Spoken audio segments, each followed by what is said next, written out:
ഇത് മണ്ണടി ദേവി ക്ഷേത്രം. ഒരുപാട് ചരിത്ര പ്രാധാന്യമുള്ള ഒരു ക്ഷേത്രം കൂടിയാണിത്.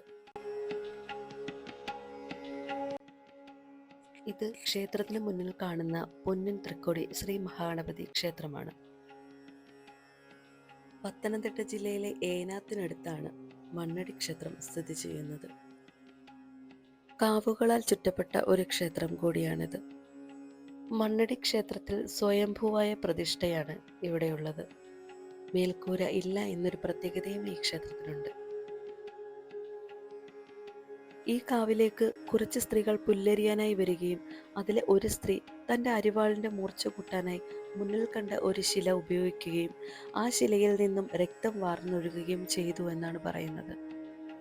ഇത് കണ്ട് ഭയന്ന സ്ത്രീകൾ നാട്ടുരാജാവിനെ വിവരമറിയിക്കുകയും രക്തം കണ്ട ഭാഗത്ത് മണ്ണ് വാരിയിടാൻ അദ്ദേഹം നിർദ്ദേശിക്കുകയും ചെയ്തു. അങ്ങനെയാണ് ഈ പ്രദേശം മണ്ണടി എന്നും അറിയപ്പെട്ടത്. പിന്നീട് ഈ സ്വയംഭൂവായ പ്രതിഷ്ഠ ഇവിടെ സ്ഥാപിക്കുകയും മലരും പഴവും നിവേദിക്കുകയും ചെയ്തു എന്നും പറയുന്നു. ഇവിടുത്തെ നിവേദ്യം മലരും പഴവുമാണ്.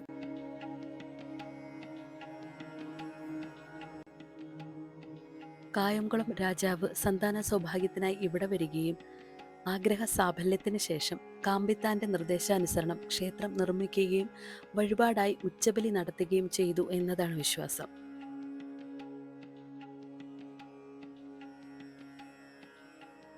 കുംഭമാസത്തിലാണ് ഉച്ചബലി നടത്തപ്പെടുന്നത്. ദേവിയുടെ സ്വർണ്ണ തലമുടി കൊണ്ട് മുടിപ്പേച്ചും നടത്തുന്നു.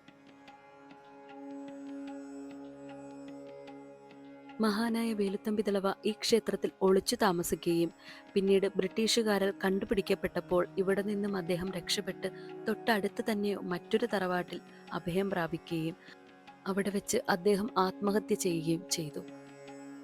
ക്ഷേത്രത്തിന് വടക്കു ഭാഗത്തായിട്ടാണ് കാമ്പിത്താന്റെ ക്ഷേത്രം സ്ഥിതി ചെയ്യുന്നത്. ദേവിയുടെ പ്രതിപുരുഷനായിട്ടാണ് കാമ്പിത്താൻ അറിയപ്പെടുന്നത്. ഇവിടെ നിന്നും ഒരല്പം ദൂരം മാത്രമേ ഉള്ളൂ വേലുത്തമ്പി ദളവയുടെ സ്മാരകവും മ്യൂസിയവും സ്ഥിതി ചെയ്യുന്നിടത്തേക്ക് പോകാൻ വേണ്ടിയിട്ട്. ഇതിന്റെ സമീപത്തായി ഒരു ലൈബ്രറിയും ഉണ്ട്. ഒരുപാട് വൃക്ഷങ്ങളും തണലും ഒക്കെ ആയിട്ട് വളരെ മനോഹരമായ സമാധാനപരമായ ഒരു അന്തരീക്ഷം ഈ മ്യൂസിയത്തിലുണ്ട്.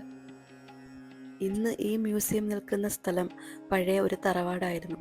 ഇവിടെ വെച്ചാണ് വേലുത്തമ്പി ദളവ ആത്മഹത്യ ചെയ്തത്.